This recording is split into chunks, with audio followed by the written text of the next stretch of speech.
Oh, the outside world. Dr. Raymond Martin and Elena with a golden couple of Elmridge. He, a skilled anesthesiologist with a calm voice and clean hands. She, an art therapist who taught troubled children to paint their nightmares into dreams. Their home, Victorian ivy-covered, full of laughter and jazz music on Sundays. But marriage is never what it seems. One rainy afternoon, while reaching for an umbrella in the coat closet, Raymond found a folded letter, hidden in a hollow book. It was short, passionate. It ended with, "I wish I had met you first."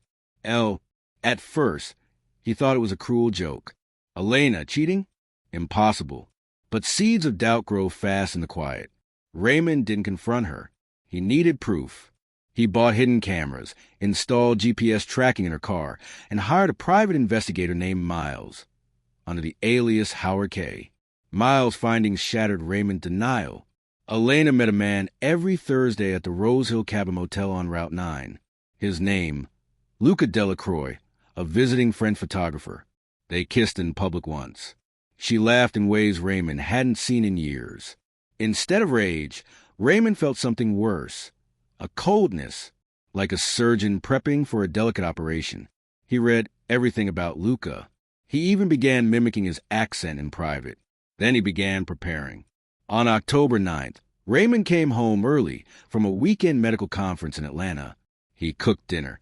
He played Coltrane on vinyl, her favorite.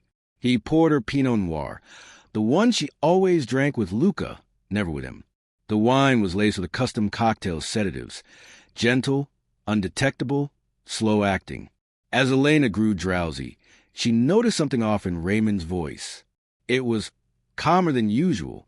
"You're tired, love. Let's get you to the bath." She barely registered her own limbs as he carried her, laid her in warm water. She smiled, murmured something about how she missed him. "I know," he whispered. "I missed you too, even when you were lying to me." Her eyes shot open. For a moment, she saw him, not the husband, but the stranger underneath. She screamed. He covered her mouth. She fought weakly. He held her under, but not long enough to drown, just enough for fear. Then he carved the small symbol under her rib. Not deep, but enough.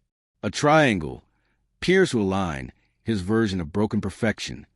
She slipped away, her last breath shivering from her lips.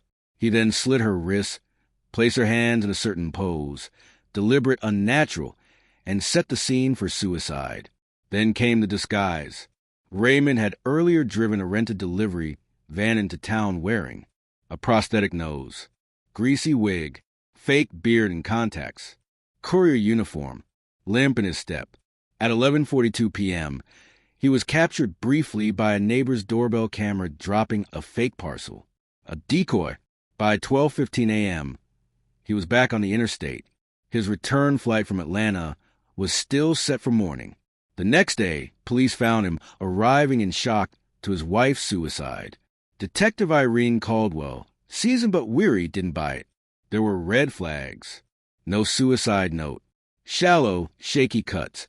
Not typical of self-inflicted wounds. The occult symbol made no sense, except Elena once mentioned a stalker years ago in passing. Raymond gave her that thread. Elena's phone history was wiped clean. So was her laptop. The autopsy found traces of benzodiazepine, but explained as a prescription. Raymond signed off on her meds. He even provided her therapist's report of increased anxiety. The detective was being outplayed. Still, something nagged at her. She started re-watching the neighbor's doorbell footage. The courier. Something was wrong. Irene visited the motel Elena had used. Inside room 5B, she found a photograph stuck behind a mirror. A blurry reflection. Elena and Luca, smiling.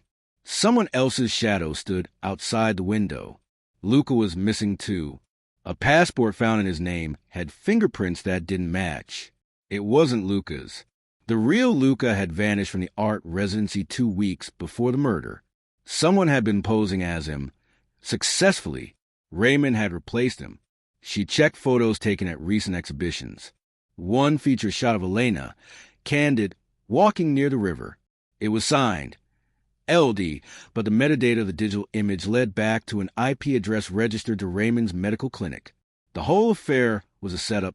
The affair existed, but it was manipulated, extended, and possibly engineered by Raymond himself. He controlled both ends, the husband and the lover. 6 months later, the case had gone cold. The town whispered. Some blamed the police.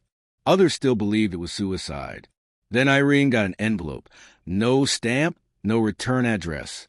Inside, a blurry photo of the fake courier. Wind had blown off part of the beard. A single note. Perfection has a cost. He was taunting her. She enhanced the photo, ran facial scans. It was inconclusive. By the time she ordered his clinic raided, Raymond had vanished. His car was found near a bridge. Suicide was assumed, but no body surfaced. Rumors claimed a man resembling him was seen in Chile, teaching under a new name. Another claimed he was practicing medicine illegally in Eastern Europe. Irene never closed the file. She kept the photo, the triangle symbol, and a tape of Elena's last therapy session in a locked drawer. And sometimes late at night, she hears the click of the neighbor's doorbell footage. The one she replays again and again, hoping one day the shadow steps back into view. Some killers hide behind masks. Others hide behind mirrors. But the most dangerous ones hide behind love.